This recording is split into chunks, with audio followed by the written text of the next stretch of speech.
The maps we use every day seem simple. Lines dividing territories, colors showing economic or social differences, and numbers translating the complexity of the world. But if you look closely, you'll notice something strange. Among all the detailed data about GDP, wealth and poverty, population density, and even access to electricity, some regions appear blank, as if they don't exist. And one of them stands out significantly: Western Sahara. Located in northwest Africa, Western Sahara appears on maps as a perplexing void. With no economic, environmental, or social indicators, it's often labeled as no data. While other territories are rich with information, this region seems forgotten by the world. The curious thing? This isn't just about missing data, but rather a reflection of something much bigger. Behind this cartographic blackout lies a story of geopolitical disputes, international interests, and a decades-long struggle for recognition. Understanding why Western Sahara is invisible on maps unravels the backdrop of a territory that, despite appearing forgotten, holds one of the most complex conflicts of the 20th and 21st centuries. Despite its apparent invisibility on global maps, Western Sahara has a well-defined geographical location. Situated in the northwest of the African continent, it borders Morocco to the north, Algeria to the east, and Mauritania to the south. Its western coastline is bathed by the Atlantic Ocean, giving the territory a strategic position for maritime trade and natural resource exploration. However, this privileged location contrasts sharply with the lack of international consensus regarding its sovereignty. On many digital maps, like Google Maps, Western Sahara is labeled but marked with dashed borders. This detail, seemingly minor, signifies the absence of a clear political definition of the region. What appears as a trivial visual element actually reflects a territorial dispute that has dragged on for decades with no clear resolution in sight.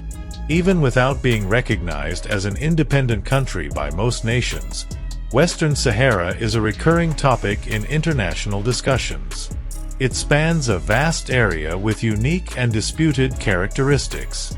To understand what these dashed lines truly represent, we need to dive into the intricate dynamics between Morocco and the Polisario Front, the two primary players in the fight for control of the territory.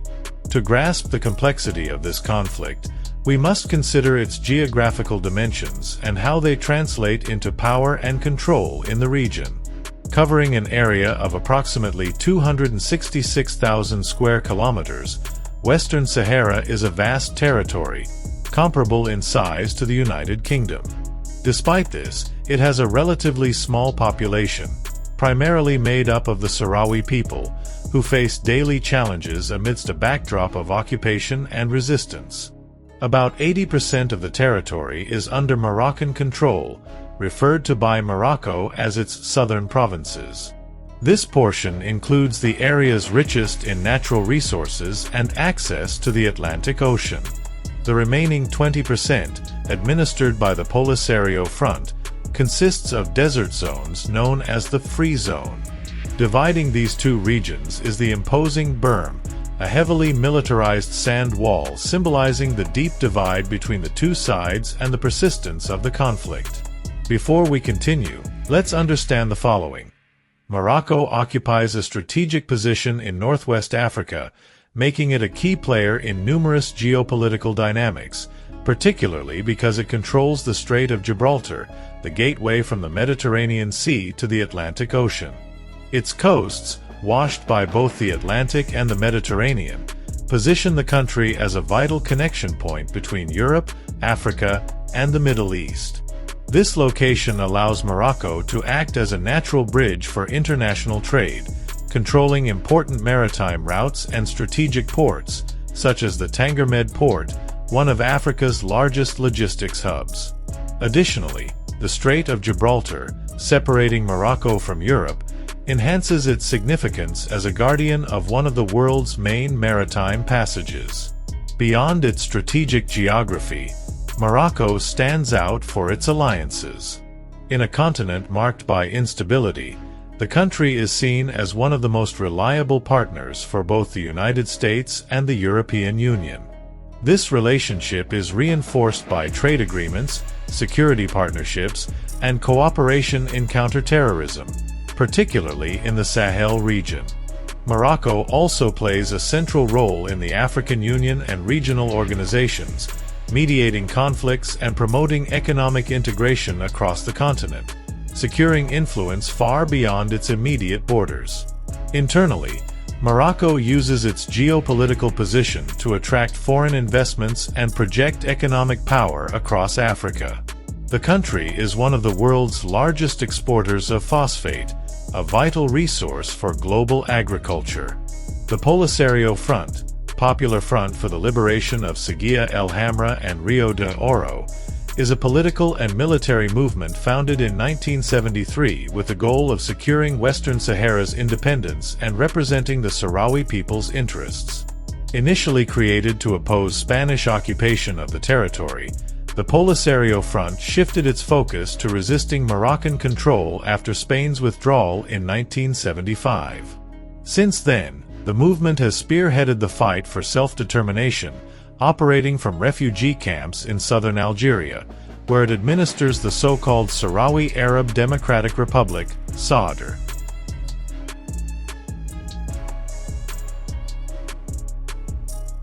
The Polisario Front plays a significant role in North African geopolitics, particularly as the main opposition to Moroccan control over Western Sahara. The movement is recognized by the African Union as the legitimate representative of the Sahrawi people, granting it visibility in international forums and a political status that transcends the borders of the territory. Additionally, the Polisario maintains a strategic alliance with Algeria, whose historical rivalry with Morocco provides critical support for the movement's political and military efforts. Another crucial aspect is the diplomatic pressure the Polisario Front exerts on the international community. While the SADR is not widely recognized, it has been accepted as a member of the African Union and enjoys support from countries in strategic regions such as Latin America and parts of Asia. This international network of support ensures that the issue of Western Sahara remains on the global agenda, challenging Morocco's attempts to normalize its control over the territory. The truth is that the dispute over Western Sahara runs deeper, with roots tracing back to European colonization in Africa. For much of the 20th century, the territory was administered by Spain, which exploited its natural resources and maintained a significant presence in the region. However, as colonial powers weakened after World War II, Spain faced international and regional pressure to decolonize Western Sahara. In 1975, Spain's withdrawal created a dangerous power vacuum, triggering a dispute between Morocco, Mauritania, and the Polisario Front. Morocco claimed the territory based on historical and cultural arguments, asserting that Western Sahara was part of its kingdom before European colonization. At the same time, the Polisario Front, representing the Sahrawi people, declared the territory's independence and established the Sahrawi Arab Democratic Republic. This declaration, however, was rejected by many countries, especially Morocco's allies, further intensifying the conflict.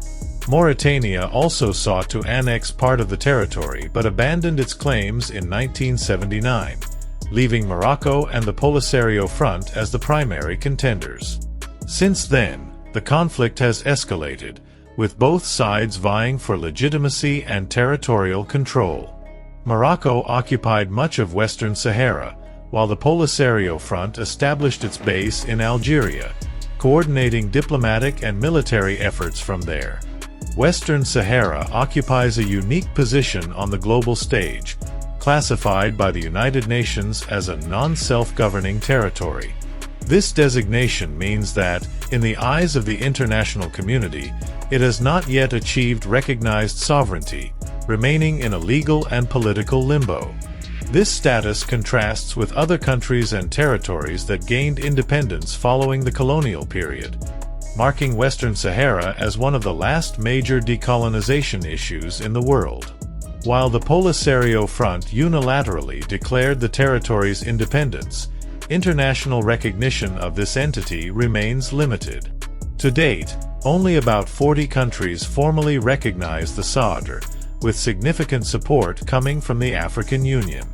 However, the UN and major powers such as the United States and European Union nations avoid taking a definitive stance, often treating the region as part of Morocco in practical contexts while refraining from formal recognition. This political ambiguity perpetuates the conflict. For Morocco, Western Sahara is an integral part of its territory. Meanwhile, the Polisario Front continues to push for a long-promised referendum on self-determination that has yet to materialize. As a result, Western Sahara remains in a state of uncertainty, reflecting not only the local dispute but also the strategic and economic interests that keep the issue unresolved. The Polisario Front, founded in 1973, emerged as the primary resistance movement for the Sahrawi people against foreign occupation in Western Sahara. Its mission is clear: to achieve full independence for the territory and ensure the Sahrawi people's right to self-determination. Since its inception, the organization has operated on both political and military fronts, establishing itself as the legitimate representative of the local population, particularly in international forums.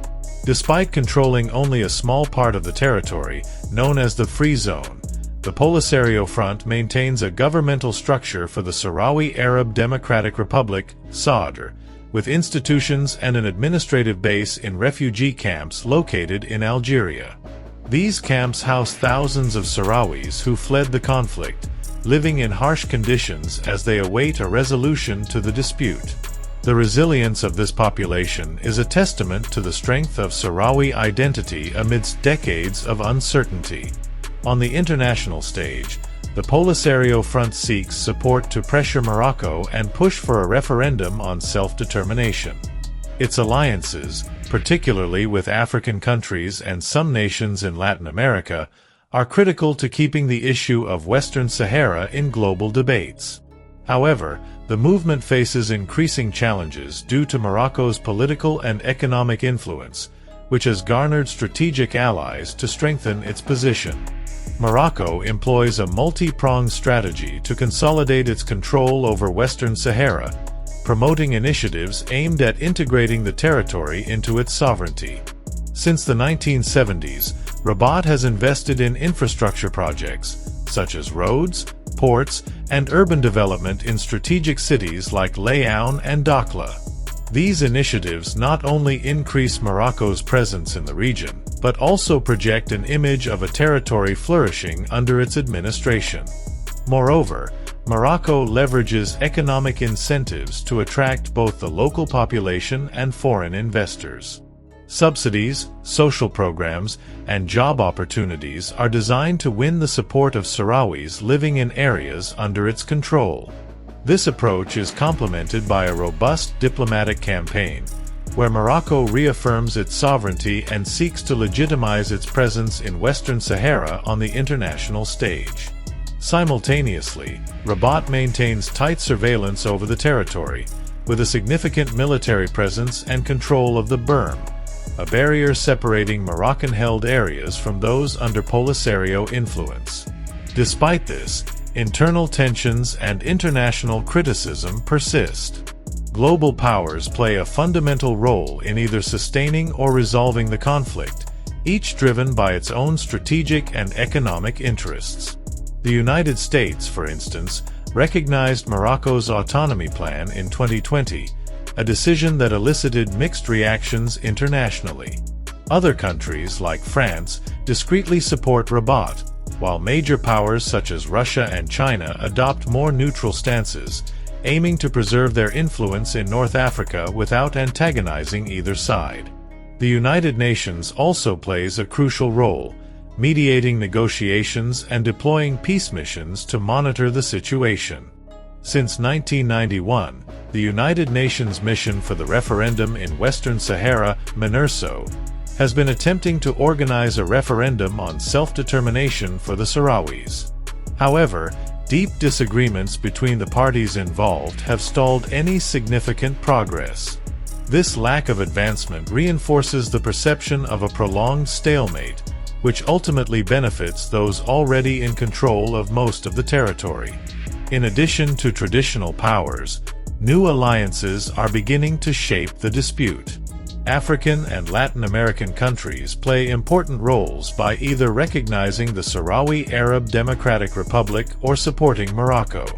International organizations, such as the World Bank and the International Monetary Fund, avoid publishing detailed statistics about the territory due to the lack of political consensus regarding its sovereignty. This neutrality in data collection reflects the complexity of the conflict, but also makes it harder to fully understand the real living conditions in Western Sahara. Global maps often depict this absence with neutral colors or a complete lack of information. There are no consistent data on economic indicators such as GDP, poverty levels, or access to basic services, which contributes to the territory's invisibility on the global stage. This gap is not merely technical but also symbolic, as it reinforces Western Sahara's undefined status and the exclusion of its population from global narratives. The practical difficulties in collecting data within the territory, compounded by fragmented control and political barriers, make the situation even more challenging. While Morocco provides limited information about the areas it administers, the territories controlled by the Polisario Front lack any structured data collection systems altogether. Western Sahara serves as a living example of how territorial disputes can impact not only geopolitics but also the lives of millions. The future of this territory remains shrouded in uncertainty, and potential resolutions to the conflict, despite being debated for decades, are still far from a definitive solution. Eventual independence could symbolize a historic victory for the Sahrawi people in their struggle, but it would face immense challenges, from gaining international recognition to building a functional economy. On the other hand, formal integration into Morocco would solidify Rabat's control over the territory but raise significant questions about the self-determination of the Sahrawi people, who continue to fight for the right to decide their own future. Moreover, the ramifications of such a decision would ripple across the international stage, influencing political, economic, and diplomatic alliances between major powers and nations closely following this dispute. What is certain is that as long as the deadlock persists, Western Sahara will remain erased from maps and excluded from global narratives. But what does that truly mean? Are we looking at a forgotten territory, or is it a crucial piece in a much larger geopolitical puzzle? These questions remain open, and you'll stay informed about it all if you click the button below and subscribe to this channel. Now we've left another important piece of content on the screen for you to watch. See you there. Take care.